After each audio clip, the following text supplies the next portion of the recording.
Hello everyone, आपका स्वागत है इस चैनल पे। आज हम लोग शुरू करेंगे मौर्योत्तर काल को। इससे पहले एंशियंट हिस्ट्री में बहुत सारे वीडियो बनाए जा चुके हैं। इस चैनल पे आपको एंशियंट हिस्ट्री और उससे रिलेटेड क्वेश्चंस डाले जा चुके हैं। इसके बाद पॉलिटी से संबंधित बहुत सारे ऑब्जेक्टिव क्वेश्चंस का सीरीज चलाया जा चुका है, उसको ज़रूर देखें। हम लोग पिछले वीडियो में पढ़े थे मौर्य काल के बारे में। मौर्य काल में जो मौर्य साम्राज्य था उसका अंतिम शासक बृहद्रथ था। तो यहाँ तक हम लोग पढ़ चुके थे। इसकी हत्या शुंग ने, पुष्यमित्र शुंग ने करके शुंग वंश की स्थापना की। यही से अब ये ब्राह्मण वंश में आता है। तो इसी को हम लोग आज शुरू करेंगे, ब्राह्मण वंश। तो चलिए शुरू करते हैं। शुंग वंश। शुंग वंश का संस्थापक पुष्यमित्र शुंग था। 185 ईसा पूर्व में मौर्य शासक का जो अंतिम शासक था मौर्य वंश का, बृहद्रथ की हत्या करके इन्होंने इस वंश की स्थापना की थी।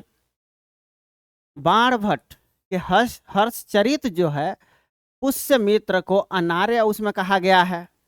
पुष्यमित्र शुंग जो था वो ब्राह्मणवादी था, कट्टर ब्राह्मण था।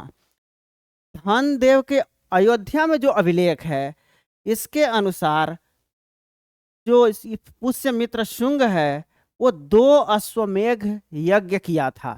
तो पुष्यमित्र शुंग ब्राह्मणवादी था, 2 अश्वमेघ यज्ञ करा था। ये कहाँ साक्ष्य मिलता है? तो धनदेव के अयोध्या अभिलेख में। तो इसके बारे में ये इसके बाद देखिएगा कि इसमें व्याकरण के जो सुप्रसिद्ध व्याकरण ज्ञाता थे पतंजलि, पतंजलि उसके पुरोहित थे। यही क्या किए थे? अश्वमेघ यज्ञ किए थे। ये अश्वमेघ यज्ञ में जो ये ब्राह्मण थे जो उसका ये कराए थे, तो कौन पुरोहित थे? तो पतंजलि। संभवतः पुष्यमित्र जो था बौद्ध विरोधी था, लेकिन भरहुत अभिलेख, भरहुत स्तूप जो है उसको बनाने का श्रेय भी इसी को दिया जाता है। भरहुत में जो है स्तूप है। अग्निमित्र, वसुमित्र, ब्रजमित्र, भागभद्र और देवभूति ये शुंग वंश के शासक हैं। पुष्यमित्र शुंग के उत्तराधिकारी रहे हैं। इसके बाद ये जो था देवभूति, यही इस वंश का अंतिम शासक था। देखेंगे मालविकाग्निमित्र, ये एक पुस्तक का नाम है, नाटक है। इसमें अग्निमित्र का चर्चा है। ये किसका है? आप कमेंट में बता सकते हैं कि इसकी रचना किसने की है। मालविकाग्निमित्र के रचयिता कौन है? देवभूति जो है इस वंश के अंतिम शासक है। आगे देखते हैं कण्व वंश। शुंग के बाद आता है कण्व वंश। शुंग के अंतिम शासक जो देवभूति था, उसकी हत्या कर दिया उसके मंत्री जो था वासुदेव ने। कब किया था? तो 75 बीसी में। और इन्होंने एक वंश की नींव डाली, कण्व वंश। इसमें केवल 4 शासक हुए, वासुदेव, भूमिमित्र, नारायण तथा सुशर्मन।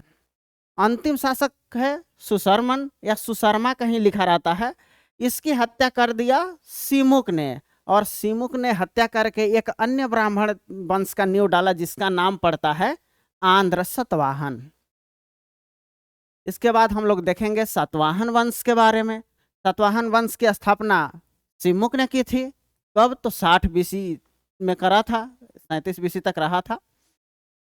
सातवाहनों को पुराणों में आंध्र मृत्यु भी कहा जाता है। यह वंश किसी न किसी रूप में लगभग 4 शताब्दियों तक बना रहा। जो प्राचीन भारत में किसी एक वंश का सर्वाधिक कार्यकाल यही है। इस वंश की राजधानी कहाँ थी? पूछता है, बार बार एग्जामिनेशन में पूछा जाता है कि सातवाहन की राजधानी कहाँ थी? तो प्रतिष्ठान, प्रतिष्ठान इस वंश की राजधानी थी। इसको ध्यान रखेंगे। अब इसी में एक महत्वपूर्ण शासक हुआ सातकर्णी प्रथम। इस वंश का पहला महत्वपूर्ण शासक था। इसकी उपलब्धि की जानकारी कहाँ से मिलती है? तो नागानिका के नानाघाट अभिलेख से। यह नानाघाट अभिलेख किससे जुड़ा हुआ है? तो सातकर्णी प्रथम से। इसी अभिलेख में जो भूमि दान का पहला साक्ष्य मिलता है, नागानिका में भूमिदान जो सतवाहनों ने करा था उसका पहला साक्ष्य मिलता है।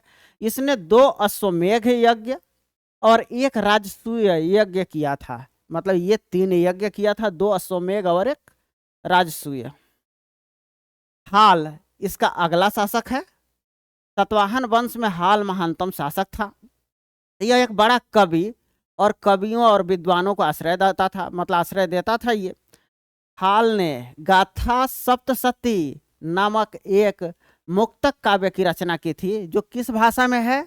तो प्राकृत भाषा में। प्राकृत भाषा में हाल ने गाथा सप्तशती की रचना की थी।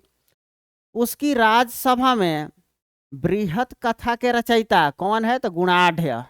गुणाढ़ जो थे बृहत कथा के रचयिता थे, तथा कातंत्र नामक संस्कृत व्याकरण के लेखक सर्ववर्मन निवास करते थे। तो इसके राज्यसभा में 2 लोग हो गए, एक गुणाढ़ हो गया, दूसरा सर्ववर्मन।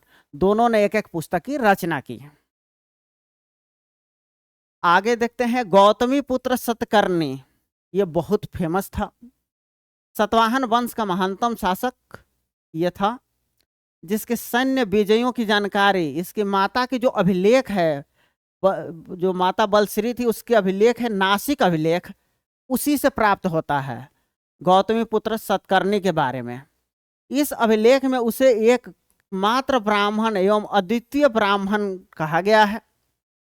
उसने राजाराज वेंकट स्वामी विंध्य नरेश की उपाधियां ग्रहण की। उसने बौद्ध संघ को अजकालिक और कार्ले के भिक्षु संघ को करजक नामक ग्राम दान दिया था। मतलब सतकर्णी जो था बौद्ध लोगों के लिए भी कुछ गांव दान में दिया था, उसका नाम है वो। और वशिष्ठी पुत्र पुलमावी गौतमी पुत्र सतकर्णी के बाद ये शासक बनता है, और जिसे शक शासक रुद्र दामन ने 2 बार पराजित किया था। पुलमावी जो था इसको दक्षिण पथेश्वर भी कहा जाता है। इसके कुछ अभिलेख हैं जो बहुत महत्वपूर्ण है। पुलमावी के नासिक, कार्ले है ये, कार्ले और अमरावती 3 अभिलेख का उल्लेख मिलता है। इसके बाद यज्ञश्री सतकर्णी, ये उसके बाद का शासक था। ये अंतिम शासक था, ये जो था अंतिम शासक था। और सिक्कों पर नाव का चित्र अंकित कराया था ये। तो जो सिक्के होते थे, सिक्के पर नाव का चित्र किसने अंकित कराया? तो यज्ञश्री सतकर्णी ने। ऐसे ही क्वेश्चंस पूछते हैं। आगे देखते हैं सतवाहन कालीन कुछ संस्कृति के बारे में जानते हैं। इस काल में देखेंगे महिलाओं को उचित स्थान प्राप्त था, सम्मान के साथ महिलाओं को जीने का अधिकार प्राप्त था। तो देखिए दशा अच्छी थी महिलाओं की, महिलाएं शिक्षित थी, पर्दा प्रथा नहीं था। इसके बाद पर्दा प्रथा नहीं था, इसमें स्त्रियां भी संपत्ति में भाग लेती थी। मतलब जब बंटवारा होगा घर का तो उसमें स्त्रियों को भी उचित अवसर दिया जाता था। सतवाहन समाज से जो मातृसत्तात्मक ढांचे का आभास मिलता है। मतलब कि जितने भी राजा हुए, शासक हुए, जिसको इधर में देख रहे थे यज्ञश्री सतकर्णी, पुलमावी, गौतमी पुत्र सतकर्णी, तो ये जितने भी लोग थे इनका नाम अपने माता के नाम पे था। यही है कि मातृसत्तात्मक ढांचे का आभास मिलता है। लेकिन पुरुषवादी ही समाज होता था, महिलाओं को अच्छा अवसर मिलता था। समाज में अंतर जातीय विवाह होते थे। राज परिवार की महिलाएं जो है बौद्ध धर्म मानती थी, जबकि पुरुष जो हैं वैदिक धर्म को मानते थे। तो ये था इसमें। इसके बाद सतवाहनों ने ब्राह्मणों और बौद्ध भिक्षुओं को कर मुक्त ग्राम दान में दिया था। जैसा पहले देख चुके हैं कि यही देने की प्रथा आरंभ किया था। जो आबाद भूमि और ग्राम दान में दिए जाते थे उसी को कहा जाता है। आबाद भूमि क्या है, ग्राम दान में कौन दिया था? तो सतवाहनों ने दिया था। किसको दिया था? तो ब्राह्मणों को भी और बौद्ध भिक्षुओं को भी। सतवाहनों की राजकीय भाषा क्या थी? प्राकृत। और सतवाहनों ने सर्वप्रथम एक मुद्रा चलाया था। देखेंगे कि सोने के मुद्रा अलग है, चांदी का अलग है, तांबे का अलग है। इन्होंने एक नया मुद्रा चलाया जो शीशे का था। ये शीशे का मुद्रा किसने चलवाया? तो सतवाहन। सतवाहन किसका मुद्रा चलाया? शीशे का। तो यही सब सतवाहन वंश के बारे में है। तो ये अभी तक हम लोग पढ़ चुके हैं कि पूरा का पूरा जो ब्राह्मण वंश है ये 3 भागों में बटा हुआ है। जैसे शुंग, इसके बारे में पढ़ चुके, कण्व इसके बारे में पढ़ चुके, और सातवाहन इसके बारे में भी पढ़ चुके। तो यही सब चीज़ें आज थी। बहुत बहुत धन्यवाद आप लोगों का वीडियो देखने के लिए।